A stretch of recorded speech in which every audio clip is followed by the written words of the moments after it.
Avec tout ce qu'on vient de voir, normalement c'est bon, vous savez créer une fiche produit, donc là vous êtes parti pour en créer pas mal, et vous allez voir que toutes les fiches produits que vous créez au fur et à mesure, on va donc les retrouver dans le catalogue. Au fur et à mesure que vous allez les créer, ça va venir les compléter, et elles vont se rajouter ici au fur et à mesure. Donc vous avez une petite vignette qui va être créée pour chaque fiche produit que vous créez, et on va voir un petit peu tout ça. Je vais vous expliquer comment on navigue dans ce menu. De mon côté, j'ai créé pas mal de fiches produits, hein. C'est des fiches produits exemples, donc j'ai fait un petit peu de tout. J'ai fait des coques de téléphone, du prêt-à-porter, des meubles, des produits divers, donc voilà, il y a un petit peu de tout. Première petite chose à savoir, c'est le tri. Donc vous avez ici un sélecteur qui permet de choisir le tri, et par défaut, on est sur ordre de création. Donc ça veut dire que les produits vont être classés par le plus ancien au plus récent que j'ai créé. Donc là, si je fais une nouvelle fiche, elle va se rajouter en haut à gauche. Et voilà, donc c'est le tri que vous avez par défaut. Un des autres tris qui est à votre disposition, ça va être désignation. Donc là, ça va trier simplement les produits par ordre alphabétique au niveau de leur désignation. Voilà, on va rapidement voir les autres. Référence fournisseur, référence interne, donc vous avez vu, hein, ça c'est les champs qu'on avait sur la fiche produit. Et on peut aussi trier par prix d'achat, prix de vente, donc du moins cher au plus cher par exemple. Donc là, l'utilisation, après, comme vous l'imaginez, c'est assez naturel, hein. Quand vous cliquez sur une vignette, vous avez la fiche du produit qui apparaît. Donc là, c'est la fiche du produit, évidemment, qu'on a vu ensemble, hein, que vous connaissez bien maintenant.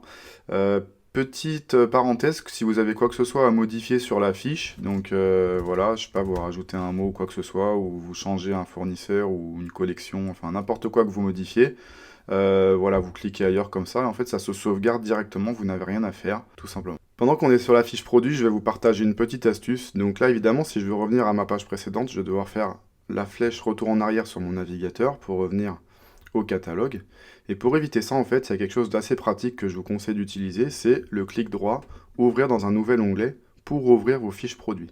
Donc là, si je veux ouvrir le t-shirt, vous voyez, j'ai fait clic droit, ouvrir dans un nouvel onglet, et comme ça me permet de garder ouverte ma page catalogue, et je peux ouvrir comme ça toutes les fiches produits que je souhaite pour aller travailler dessus. Donc ça, c'est une petite astuce pratique qui permet de garder votre page catalogue ouverte.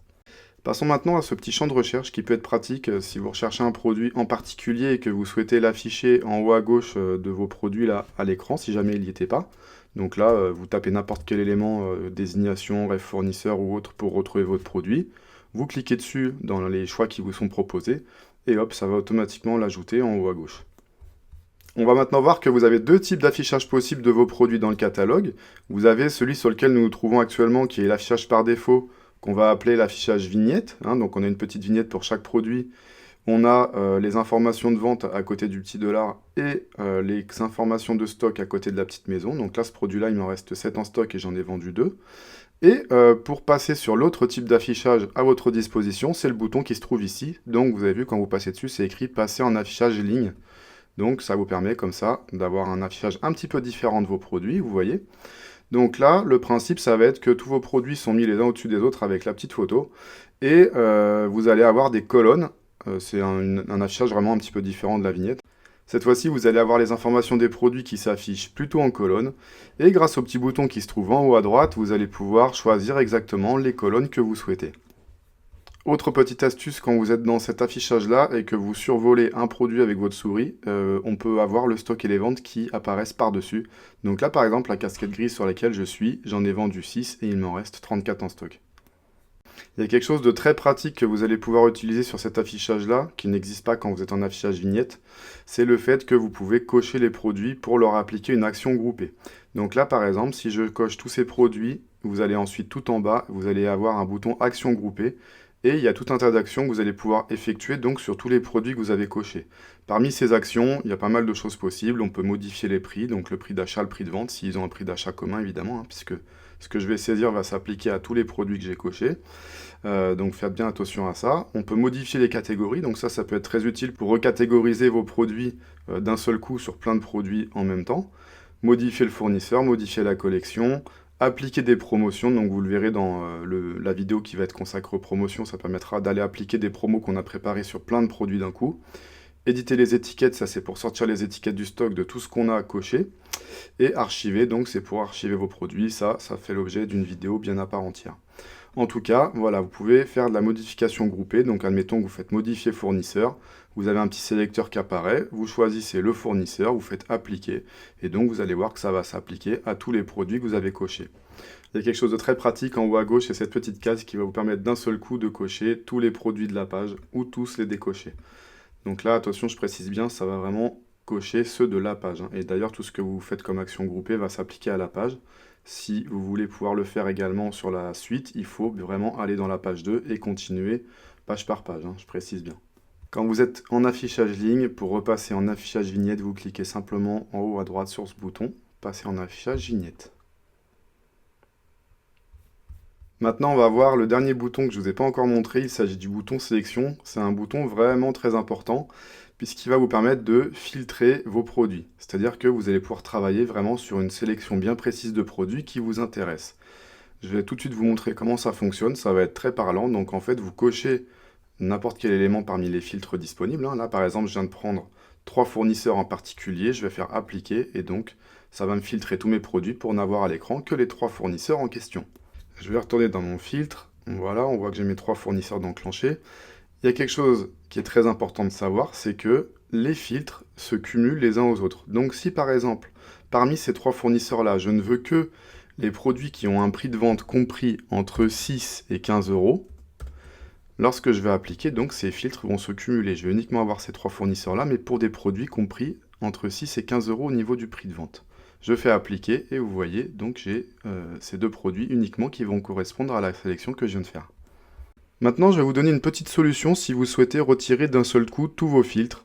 Donc là, on va retourner dans notre sélection et plutôt que d'enlever les filtres un à un comme ça, ce qui pourrait prendre un petit peu de temps, on a un bouton qui sert exactement à ça. Donc à côté du bouton appliquer, vous avez ce petit bouton de reset et lorsque vous appliquez ce bouton, ça va vraiment dégager tous les filtres que vous avez pour revenir avec tous vos produits. Donc là, je viens de cliquer dessus et vous allez voir, voilà, je me retourne ici dans le catalogue cette fois-ci avec aucun filtre enclenché, j'ai tous mes produits. Je le constate au niveau de la sélection puisque j'ai plus rien d'enclenché. Hein, vous voyez que quand on a un élément d'enclenché, on a une petite barre grise sur le côté qui nous l'indique, hein. Donc là, si je viens demander l'été 2024, plus les fournisseurs Intel, j'ai des petites barres grises à côté de chaque élément qui vient filtrer ma sélection. Dans mon exemple de données à moi, où j'ai que 2 pages de produits, bien évidemment que c'est pas pertinent d'utiliser la sélection, mais vous avez compris, hein, que Temple est fait pour gérer énormément de produits.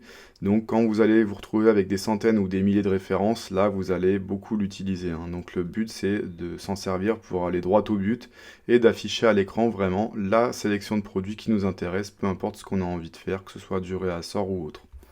Je vais vous expliquer maintenant tous les champs disponibles dans les filtres de sélection de manière à ce que vous sachiez tous à quoi ils correspondent, même si c'est assez simple, on va quand même les passer en revue. Fournisseurs, donc vous l'avez compris, ce sont vos fournisseurs bien évidemment. Catégories, donc pour sélectionner vos catégories de produits, avec quelque chose d'assez important à savoir, donc je vais vous expliquer une petite chose. Là, vous allez pouvoir dérouler, grâce à la petite flèche, chaque, on va dire, enfant d'une catégorie. Donc là, j'ai déroulé maison, je vais avoir tout ce qui est à l'intérieur de la maison.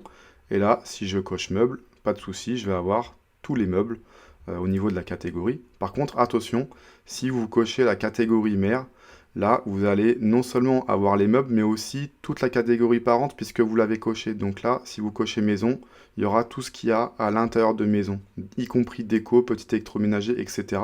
Donc faites bien attention à ça, hein. C'est soit vous cochez maison et vous avez tout ce qu'il y a dedans, soit vous le décochez et vous cochez uniquement un de ces enfants. Ça fonctionne comme ça. Ensuite, ces collections, on va pas s'attarder dessus puisque vous connaissez, il n'y a pas de souci, on va retrouver les collections qu'on a créées ensemble. Après, on va avoir champ custom. Donc champ custom, ça fait référence à tous les champs customisés que vous avez pu créer éventuellement sur la fiche produit. Donc vous savez, quand on a vu la fiche produit, on avait vu qu'on pouvait rajouter des champs de type case à cocher, listing, texte libre, etc. Donc là, ça va permettre de retrouver éventuellement des éléments qui correspondent à ces champs. Donc par exemple, si c'est un champ listing et que j'ai créé un champ avec une liste des couleurs, et ben si j'applique, je vais avoir uniquement les résultats de ce qui a été coché de cette liste pour les éléments que je choisis. Ensuite, on va avoir prix, mais du coup, on l'a déjà vu. Voilà, écoutez, ça sert à filtrer tous les produits dont le prix de vente se situe entre tel prix et tel prix. Donc là, je veux tous les produits entre 12 et 30 euros au niveau du prix de vente. Et sachez que vous pouvez très bien utiliser soit l'un soit l'autre. Vous n'êtes pas obligé d'utiliser les deux. Donc là, par exemple, donne-moi uniquement les produits dont le prix maximum est de 30 euros. Et vous avez le petit bouton ici qui sert à dégager totalement ce filtre. Ensuite, on va passer au filtre date, qui est souvent mal interprété d'ailleurs, donc on va bien regarder à quoi il sert. Regardez, c'est écrit uniquement les produits créés entre telle date et telle date. Donc là, ça sert par exemple à dire, voilà, chez tel fournisseur, montre-moi tous les produits, mais voilà, je sais pas, vous n'avez pas forcément envie de filtrer au niveau de la collection ou autre, et vous dites, non, je veux que ceux que j'ai créés la semaine dernière, par exemple, donc vous allez mettre date minimum, date maximum, pour préciser les produits créés sur cette période.